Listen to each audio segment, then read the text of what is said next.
Let me introduce the speakers. We have first Dinesh D'Souza, who is the author of the forthcoming book, The Big Lie.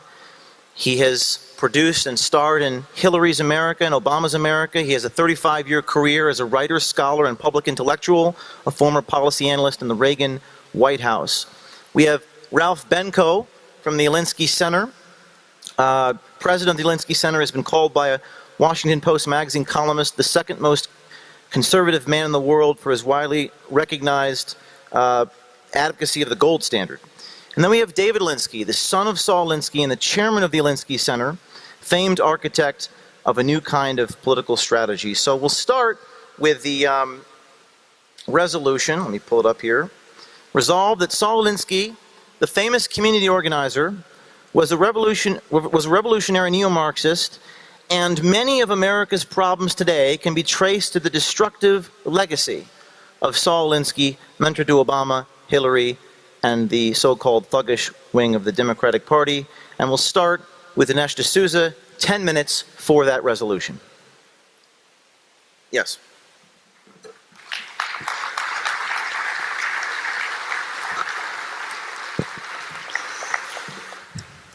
Thank you very much. Always fun to be back at Freedom Fest. And today I have my work cut out for me. It's a very awkward topic for me to be debating because we're debating the Alinsky legacy. And right here on the podium is the son of Alinsky and also the head of the Alinsky Foundation. So I kind of feel like I'm debating the legacy of Don Corleone, and here's Michael Corleone up on the stage, as well as the chief consigliere of the Corleone family. It's a little bit awkward. I'll have to try to get over that one. At the first glance, it would seem very difficult to debate two people who are so intimately familiar with Alinsky. What could I possibly know about Alinsky that, let's say, his own son wouldn't know? But I think that if we look very much at the example of The Godfather itself, you realize that very powerful people can have one public life and a completely different private life.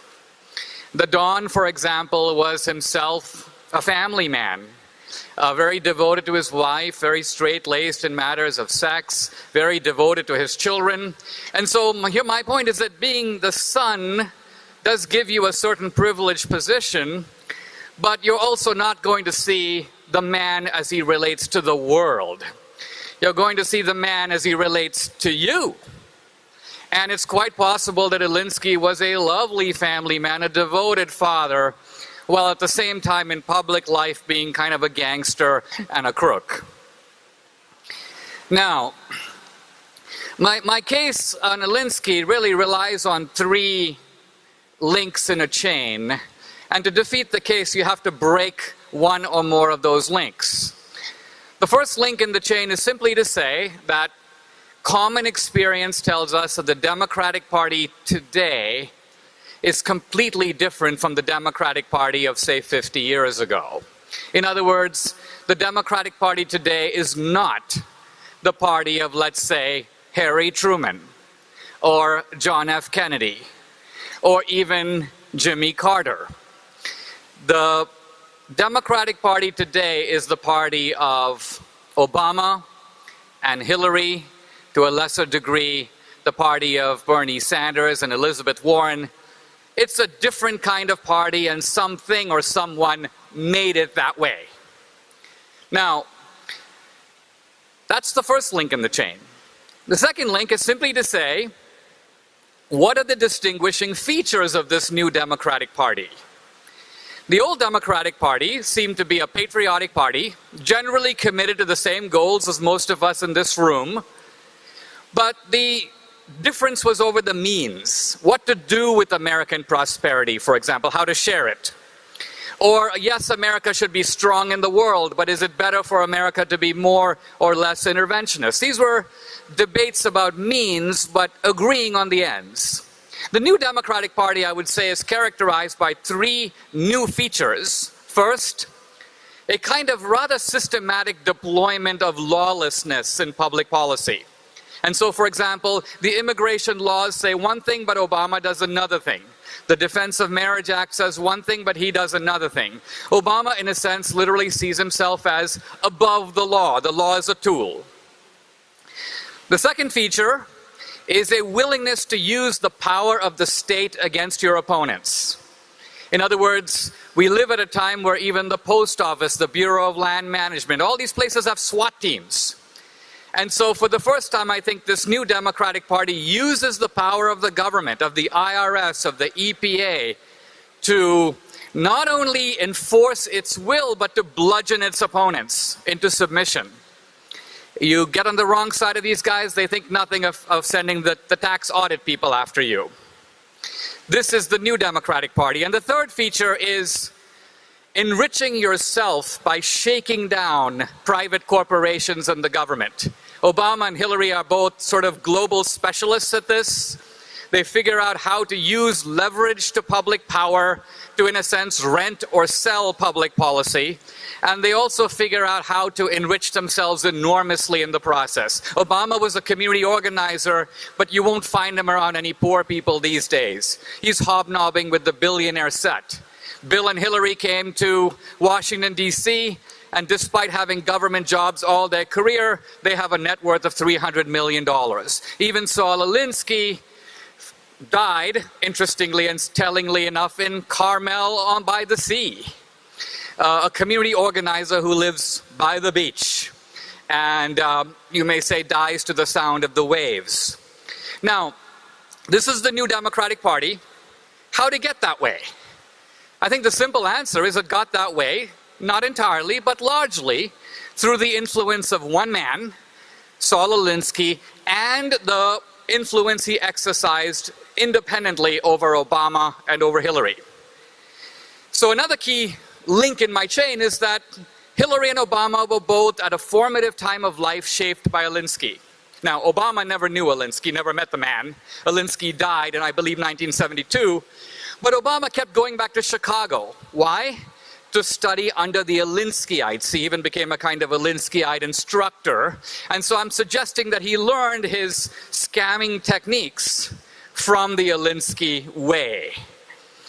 Hillary met Alinsky in high school, had a close relationship with Alinsky, brought him to Wellesley College where she was a student, was later offered a job by Alinsky. And so both Obama and Hillary, I think, at a key time of life, imbibed, you might say, the Alinsky Kool-Aid. Now I want to talk a little bit about that Alinsky Kool-Aid to see if it is recognizably the force behind, a destructive force, I would say, behind the America we live in now. Most people think that to figure out Alinsky, you got to go read the Rules for Radicals, because gee, there's the dedication to Lucifer in one of the opening pages, and that tells you all you need to know. I think that that book actually tells you relatively little about Alinsky. First of all, the dedication itself is highly problematic. Alinsky was an atheist, probably like a good many of you in this room. He didn't believe in God, and naturally he didn't believe in Lucifer. So why does a guy who does not believe in God or Lucifer dedicate a book to the guy he doesn't believe in? Clearly this is not about Alinsky saying, I want to be the devil. Clearly something else is going on.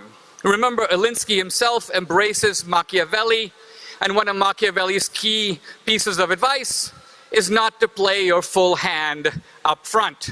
And so you can be fairly safe in assuming that the Alinsky book is not going to be the full and true window into Alinsky. You have to look someplace else.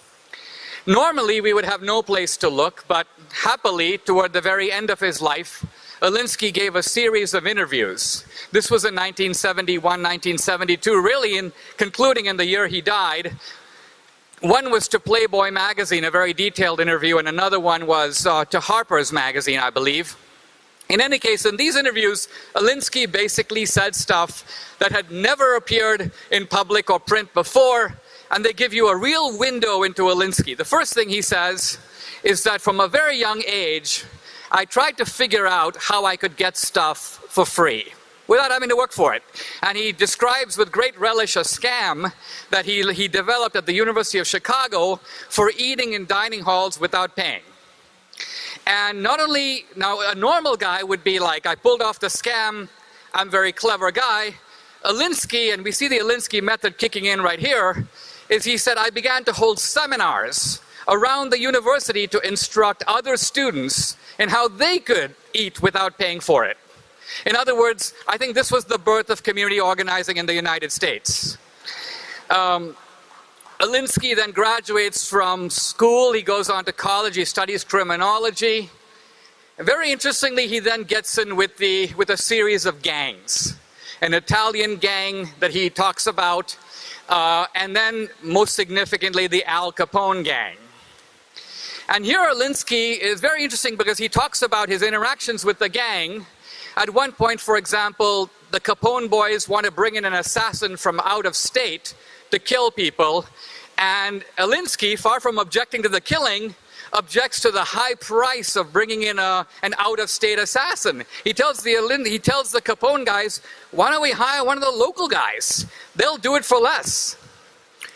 Alinsky then tells Playboy in the interview, he says, you know, he goes, I really admired the way in which these gang members could shake down people and extract money and stuff out of them. The only downside is that every now and then they got shot. They got knocked off. So Alinsky goes, it got me thinking about how I could pull off a similar scam without the risk of getting knocked off. And then Alinsky realized that crime is actually very similar to politics. And so Alinsky realized, and again, I'm not divulging Alinsky's private thoughts, Alinsky says a lot of the things that I applied to community organizing, I learned from the mafia. That is not a direct quote, but it's a paraphrase of a direct quote. So essentially, Alinsky took the mafia's shakedown tactics, which is essentially up against the wall, pay up or we're going to get you, and brought them into politics. And here we have really the beginnings of Obamaism and Hillaryism. I want to give a simple example of how this kind of thing works, and that is, since we're talking about it, Obamacare. So many people think Obamacare was Obama colluding with the American people against the insurance companies. That's the public face of it. It's a very Alinskyite scam. Let's pretend that I'm on the side of the people fighting for the little guy against the big bad insurance companies. Now in reality, something completely different is going on. Obama is meeting behind closed doors with these same insurance companies and basically using threats and incentives to bring them over to support Obamacare. The threats are obvious. We're going to be taking over the healthcare system and it's going to look very bad for you if you oppose it. The incentive is more cunning. Obama says to the insurance companies, we're going to be forcing millions of Americans, including young people, lots of people who don't want insurance, don't want to buy insurance, we're going to make them buy it. And that's hundreds of millions of dollars in profits for you. So you have a carrot, you have an economic incentive in backing my program. So here's my point. This was smoke and mirrors. Obama is in fact in bed with the insurance companies, establishing government control over the economy, 1/6 of the economy, while pretending to be on the side of the little guy. This was really Alinsky's specialty. Alinsky's specialty was to indulge in the rhetoric of social justice, while in fact being about what he even talks about in his book, ultimately for him it's about power. It's about power. In this country today, there is a great fight over whether or not the entrepreneur, the creator of wealth, the people who actually work and make stuff, should they have the power? Or should an outside group of self-anointed bureaucrats and experts who declare themselves to be progressive, on the side of history, on the side of the future, do they get to kind of come in and take things over and deploy wealth ultimately for their own gain, for their own private gain?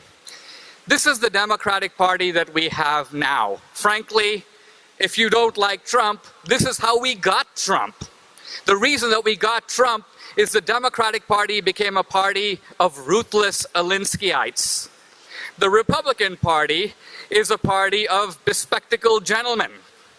And these gentlemen were constantly being thrown up against the wall, defenseless against the Alinskyites. And finally people said, we need to have a little bit of a big boss and a little bit of a thug and a little bit of a guy who can throw you across the room on our side for a change.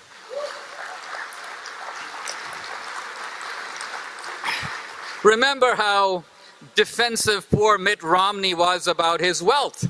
Trump has far more wealth, but no one even criticizes him for it, because you can't criticize him for it, because the more you criticize him about it, the more he boasts about having even more than you thought. So we are now in a Alinskyite environment. Quite frankly, I admire Alinsky from a distance. He was a very scheming, clever man.